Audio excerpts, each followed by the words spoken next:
Assalamualaikum warahmatullahi wabarakatuh. Saya Siti Rofia Darojat dengan NIM 192100158. Di sini saya akan memaparkan hasil wawancara dari dua orang guru, yang satu dari MA YPYA Cikeris dan yang kedua dari MA Al Musyarofa Darangdan. Sebelumnya memohon maaf kepada dosen pengampu telah kurikulum dan Kapita Selekta SMA bahwasanya banyak kendala saat wawancara dengan guru-guru yang diwawancarai. Ini juga ada beberapa guru yang tidak bisa sehingga harus diganti lagi dengan guru yang baru dan mencari guru baru untuk diwawancarai. Oleh karena itu, saya mohon maaf atas keterlambatan dalam mengerjakan UTS ini. Hasil wawancara dari guru tidak berupa video karena banyak sekali kendala, yaitu diantaranya mudik dan beberapa tugas sekolah. Jadi hasil wawancaranya berupa teks melalui WA. Terima kasih. Hasil wawancaranya yaitu bahwa MA YPYA Cikeris dan MA Al Musyarofa Darangdan adalah salah satu sekolah yang berada di Kabupaten Purwakarta. Kurikulum Bahasa Indonesia yang berlaku pada saat ini adalah kurikulum 2013. Menurut mereka, kurikulum 2013 mengutamakan siswa, sementara guru hanyalah fasilitator. Maka dapat disimpulkan, proses KBM atau kegiatan belajar mengajar ideal menurut kurikulum 2013 bukanlah KBM metode ceramah. Namun ketika di kelas, guru harus mempertimbangkan materi, media belajar, psikologi siswa, dan hal lainnya, sehingga metode ceramah harus digunakan dalam KBM. Di dalam suatu kurikulum tentunya ada kekurangan dan kelebihan. Kelebihan dari kurikulum yang diterapkan yaitu yang pertama, banyak metode yang dapat dikembangkan dalam KBM atau kegiatan belajar mengajar, sehingga proses KBM dapat lebih efektif dan menyenangkan. Yang kedua, siswa lebih aktif dalam proses kegiatan belajar mengajar. Di sisi kelebihannya, tentu kurikulum ini mempunyai kekurangannya.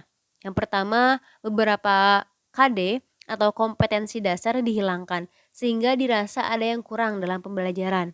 Yang kedua, metode khas kurikulum 2013 tidak dapat dipaksakan untuk beberapa materi. Kurikulum 2013 memang sudah tidak asing lagi bagi pendidik-pendidik di Indonesia. Dengan kekurangan dan kelebihan di kurikulum 2013 ini, Menteri Pendidikan Nadiem Anwar Makarim akan mengubah kurikulum pada tahun yang akan datang. Kurikulum tersebut bernama Kurikulum Merdeka Belajar atau Prototype.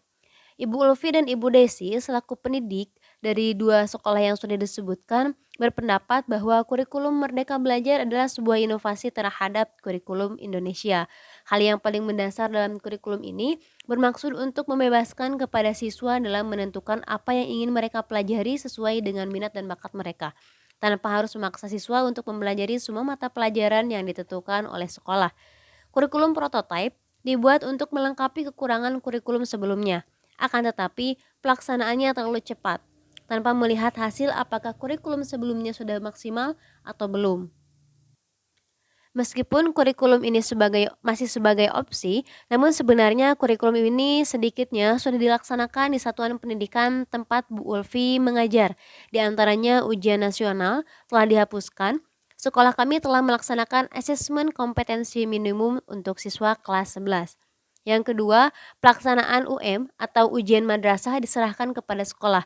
Guru mata pelajaran yang menyusun soal kemudian memberikan penilaian hingga menentukan kelulusan siswa. Yang ketiga, penggunaan RPP 1 lembar. Dan yang keempat, mengikuti MGMP dengan pusat pelaksanaan di MAN Purwakarta dan guru yang memimpin yaitu guru PNS MAN Purwakarta. Kurikulum prototipe jika harus diterapkan di semua sekolah atau di seluruh Indonesia nampaknya masih harus dikaji lagi, karena tentu saja pihak sekolah harus mempertimbangkan banyak hal dalam pelaksanaannya. Namun dilihat dari segi efisiensi dalam hal pembelajaran, kurikulum ini dapat meningkatkan hasil pembelajaran siswa. Dalam rangka penerapan kurikulum Merdeka Belajar, menurut Ibu Ulfi MAYPIA, nampaknya hambatan akan muncul saat kurikulum Merdeka diberlakukan, yaitu kesiapan sekolah dan hal pengaturan dan pengubahan berbagai kebijakan dan kesiapan siswa yang sepertinya belum terbiasa dengan kurikulum Merdeka. Sedangkan menurut Ibu Desi, pada kurikulum prototipe apabila diberlakukan di sekolah, hambatannya adalah pengadaan kembali buku-buku pegangan bagi siswa dan gurunya. Sekian hasil laporan wawancara. Terima kasih. Wassalamualaikum warahmatullahi wabarakatuh.